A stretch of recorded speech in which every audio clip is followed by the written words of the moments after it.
So in this video I'm going to talk about a few different subjects, and they'll kind of cover pivot, questionnaires, and possibly even delivery and exhibition. So with questionnaires, this is the first questionnaire that we created for I Really Need This Job, and this one went out to just students in the Studio One class. And I kind of learned over the course of this of Studio that this first initial questionnaire to students usually doesn't tell me much, and that's kind of because the students have, like the peers in this class, have already heard pitches. They already kind of know what we're making, and we're constantly talking. We talk all the time. We work together, so they know what the game is really before they've even played it. But anyway, so the questions that we thought that would be useful for us to know was how players experienced the traps and what they knew about them. And realistically, we were at such an early stage in the game where it may not even matter to ask these questions. But at the time, they were really the only things that we needed to know. So what happened when you hit the rake the first time? That's kind of it's useful for us to know, but at the time we wrote it, there was no feedback. There was no rake animation. There was no dizzy effect, birds flying around your head. So we kind of knew that we were going to get these kind of responses. But realistically, if we'd asked this question to anybody else, they wouldn't have answered the same, because they wouldn't know. They just stopped. Maybe it's a bug. Maybe it's something else. But the students in this class already knew, so we did get the responses. They stopped. I stopped, but I didn't fail. The player stopped moving. They know what happened, but you get some heard a sound, got confused if anything happened. I'm not sure how this question ended up as a graph, but it gave them a chance to say whatever they wanted, I suppose. What happened when you hit the rake the second time? So I was stopped because I hit in the head. That didn't actually happen, but the player knew that was what was supposed to happen. That's why I don't find this first run of feedback as productive as, say, when we get other studios involved or other disciplines coming in to play the game. They're all around the same sort of responses. Some players didn't actually think they hit the rake because they went over the handle. Maybe they didn't really click as being touching the rake. That's why you get things like I never went into a rake 3 times, because they ran over the handle and that wasn't considered a rake. So yeah, it's the same thing. The players know that the rake will activate bear traps, but in the current form, other players would have known that as well. So this question, how do you think the rakes work? It's useless. Like, it doesn't give us anything. It was a bad question to ask.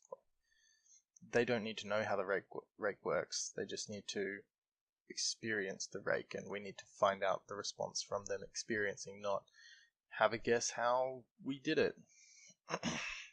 And the same goes with the bear trap. That was a little different because we didn't have the sort of precursor questions to this. So how difficult did you find the levels? This was kind of a question that I really wanted to ask, because I'd already sort of found some inconsistencies with the difficulty scaling in the levels that I made. The first level said here level 9 was far more difficult than some of the levels. Why so many turns, a lot of time? Yeah. So level 9 was before level after level I know I did level 9, level 10, level 11. So they found level 9 was the hardest, which that doesn't really make sense when I'm trying to sort of linearly or exponentially get increase in difficulty. But what I did notice is that nobody felt that it was too difficult. So we all wound up challenging that I suck at these types of games. There was a kind of even split, and this person said in between too easy and challenging, which is kind of a troll. So we got a little bit of information from this that players don't think it's too hard, but the levels that we'd put in at that time, I also don't think they were too hard. They were just a bad difficulty scaling. So any final comments? I like including these questions, even if they're not streamlined or specific to something that we need. It gives the players a chance to respond to something that they have an issue with. Because in a situation where we're not standing next to them, recording them, any other situation where they don't get to speak their mind, we may miss out on bugs, we may miss out on a bunch of issues that lots of people have. But to the answers to the questions, they're really not that, imperative to look through. So from this first questionnaire, we didn't gain too much that we didn't already know, but we gained a few. We found out that these sort of questions shouldn't be posed to students that already have an idea of the game. So one thing we did get from not this feedback form, but reviewing some of the footage that we got, was that nobody ever went into a trap. People went into traps, but it was very rare, and with people looking ahead, they're not going in there unless they want to go in there to either restart or to experience it for the first time. But it's not a difficult option. So that kind of gave us some pretty good feedback, and whether it turned out to be good, we kind of discussed that, brainstormed ideas of how we can get players to accidentally move into rakes and other traps. At first, I was specifically gating players into areas where they couldn't get out of, and I feel that's really tacky and annoying.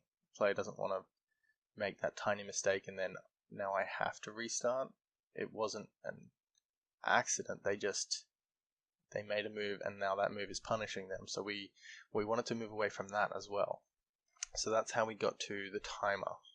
And from the timer, I know that there's a lot of issues with some people and the timer, but we actually got an incredible amount of responses and an incredibly good sort of reception to the timer itself.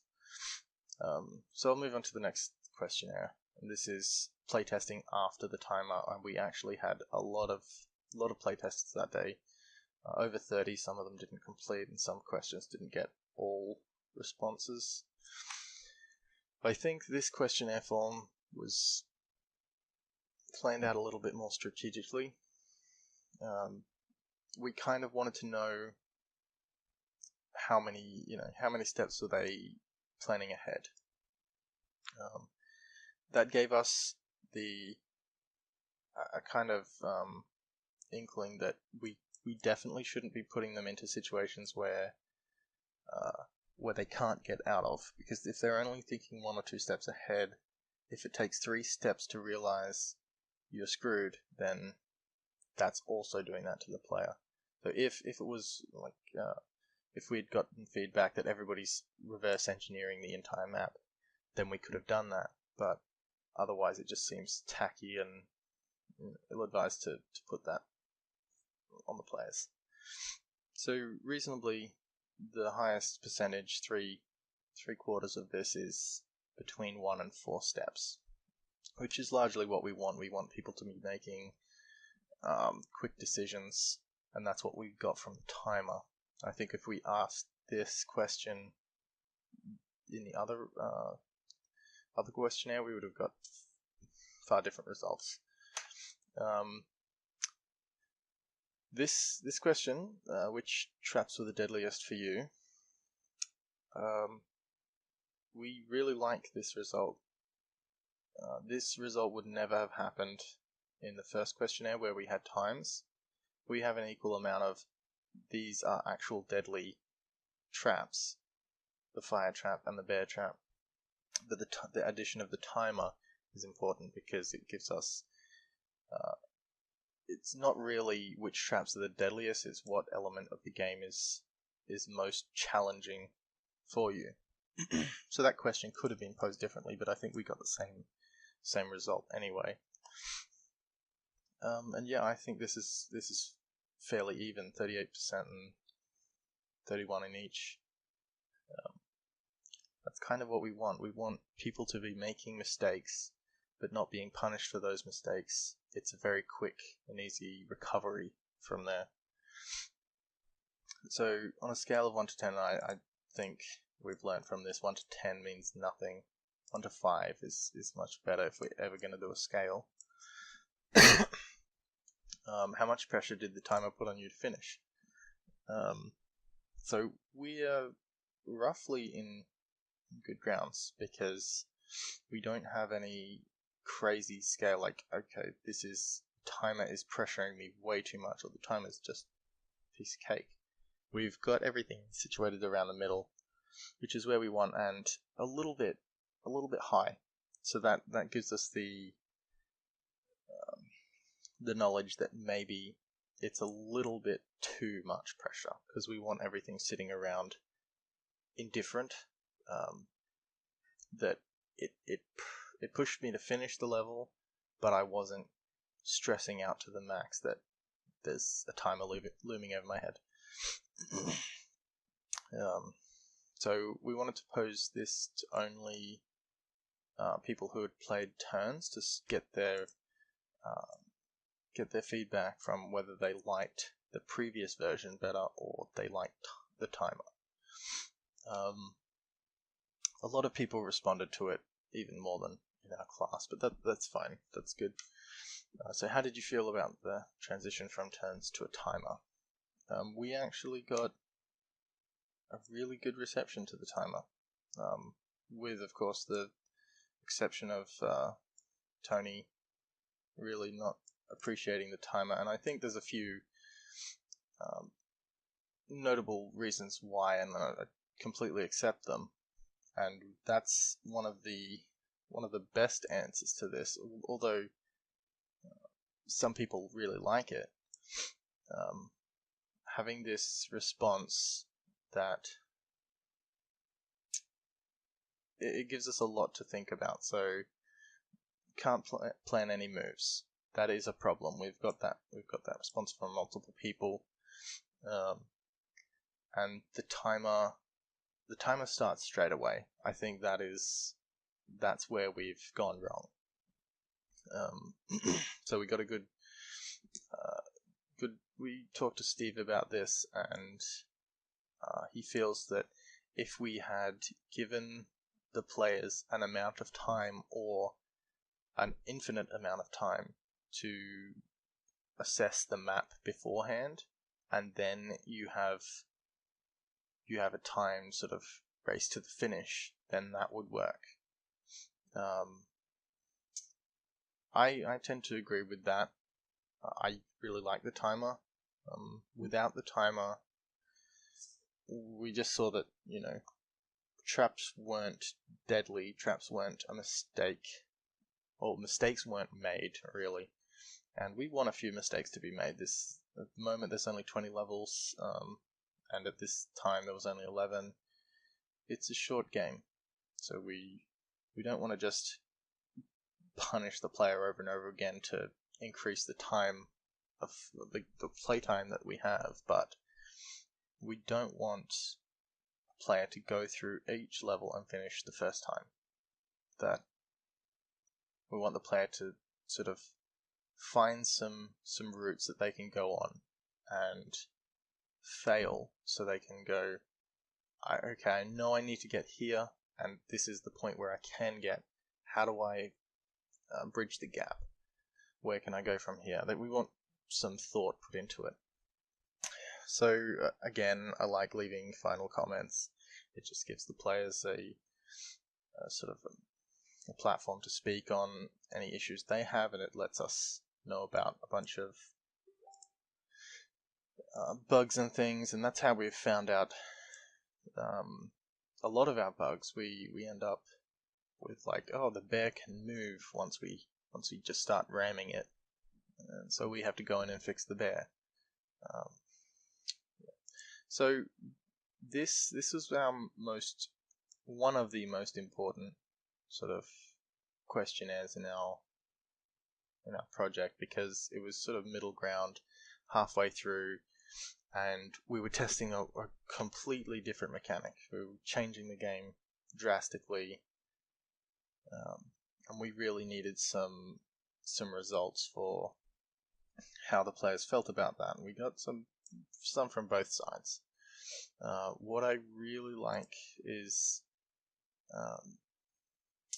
the playtesting and questionnaires we did on the open day. So myself and Daryl went to open day, and I playtested Victor and Paul's Up Ship Creek scenario, which was really good, and we had a lot of people coming around and talking to us and asking us about various things within the course and stuff like that. But as well as that, I went between that room and the room with our game being playtested. And the questions for we really thought about what new players, people that might not even be players, would have to say about the game. So first of all, we sort of queried them with is this something you do all the time, or is this you've never played a game before? Because I suppose that can happen with getting random people from different disciplines, sort of still in school or really young. So we sort of queried them with this, and I think this was important because we can go individual and see how each person actually did, depending on whether they were actually a puzzle gamer or they just really didn't like puzzles or never played one before. So another thing, we were kind of getting towards the end of our project, so we were thinking about things like how the game made you feel, and we got pretty good results from this. We're trying to make a comedy type game, so amused is a really good result here, over half. And frustrated is we only got 2 people out of 15 that were frustrated with the game. Excited and amused is kind of where we want to be, and I think we've got that. We didn't get anybody angry this time, thankfully. So I think we did quite well with the overall feeling that the game gave players. So we changed this to a graph and only 1 to 5 with how many steps were you planning your moves, and yeah, we get the same results. It's between 1 and 4, which is still perfect. We haven't changed anything. We haven't changed any planning ahead since turns. It's still reactionary and a little bit of strategy, but it still gives us the idea that we can't gate players into these areas where they can't get out of, which is good. We've moved back from that. So this iteration of our game, we found out that fire traps are now more deadly than bear traps. This is probably because we have more levels, but yeah, so we're still, and the war was apparently deadly for someone. So that nobody said the timer from this one. I feel like this is the reaction from a fresh playtest source. Nobody knew that time was an important factor in our process, so they all just accepted it and talked about, fire trap's deadly, or the bear trap's deadly, or the wall. So this is the same question from an earlier questionnaire. On a scale of 1 to 5, how much pressure did the timer put on you? And now we're getting not much. So between a good amount and it doesn't pressure me that much. So that's good. We probably want this and this to be a 1, to be moving the remainder into the 4, so putting a bit more pressure on the player, but this is still a reasonable result.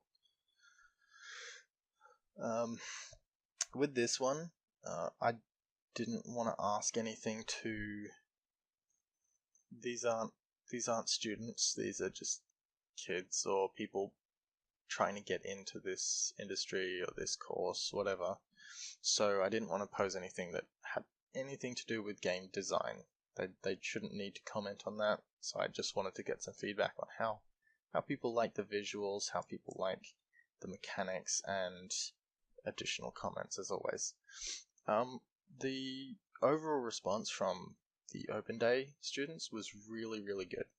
People really, really liked this this game, which is, really nice. I don't think we got any negative comments in all of these. There were some glitches that they're very minor now. We've taken some of the footage that we reviewed in earlier feedback sessions and gone, right, we need to change this, this, and this, and we've just got into it and made sure those things didn't happen again. So that just helps us to constantly improve what we're doing. And yeah, so just the additional comments. So we ran this same sort of questionnaire on the last playthrough. I don't know how this happened. How does this game make you feel? Option 1. I'm not sure that happened, so naturally option 1. This is important still. We found out from all of the changes that we've made because of the feedback we've got, whether we've remained consistent. And it is consistent because this was posed back to the students and the timer came back into it. Without students from this college, the timer doesn't play a role. So it's roughly consistent. We've got, the bear trap and the fire. Fire is still a little bit more troublesome than the bear traps. And realistically, this is all the same, and we really got the same kind of responses, that people like it, and there's not too much to change. There's a few constructive criticism that we can now take.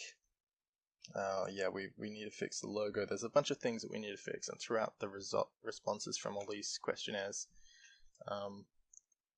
we get to fix that. So I kind of want to talk about really quickly about some of what we've tried to get into our game because of negative or positive responses.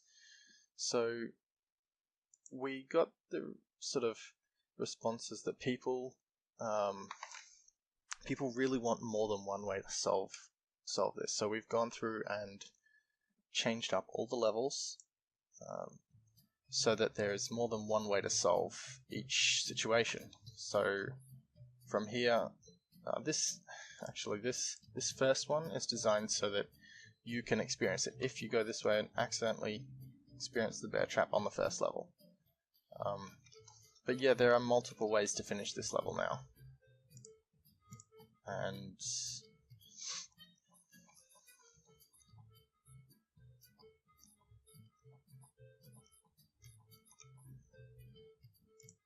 We just wanted to let people make up their own mind, or especially for earlier levels, that they weren't going to get stuck.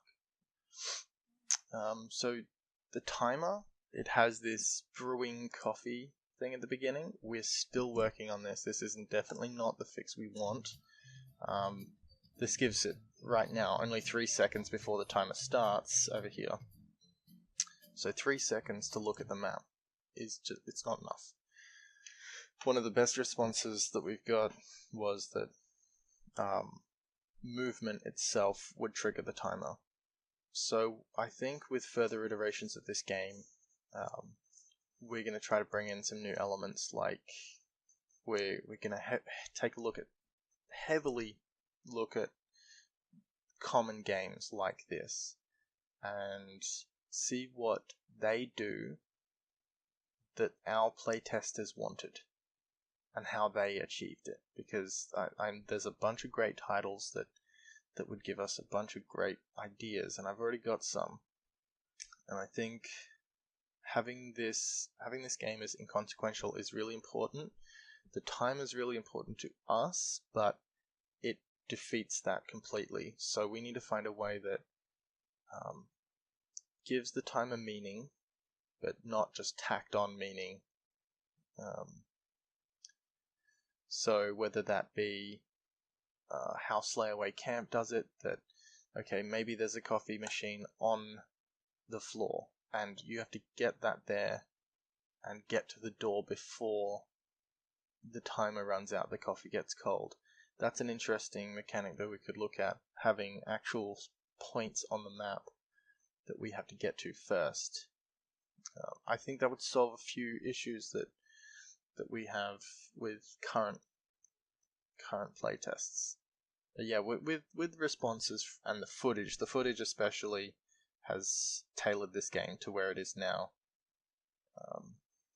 And there's still plenty of room for improvement and a number of changes to be made, and that's why we'll continue working on this for probably the next month or two. So that kind of wraps up the evolution of our questionnaires and what that gave us, what meaning the questions or the answers had. I feel I've learnt a bit about how and what, like the order and the delivery of these works. I really don't think that the first questionnaire has as much meaning as the rest of them, because the people that we're asking already know what we want, and they kind of have a bias to give us the answers we want, I feel. As well as that, the difference between asking people at a creative college that may do this or may be used to this and people at an open day, that gives us a really good insight to one, maybe the target market that we're trying to appease, and to just a really good sort of variation of feeling, I suppose. What they like and don't like is very different to what people educated on this in this subject want and don't want. So yeah, well, that wraps up about pretty much everything I wanted to say about the questionnaires. I hope that also covered a bit of our pivot, what we changed about the game, and how we kind of evolved the idea over time. Yeah, I'll see you in the next video, I suppose. Thank you.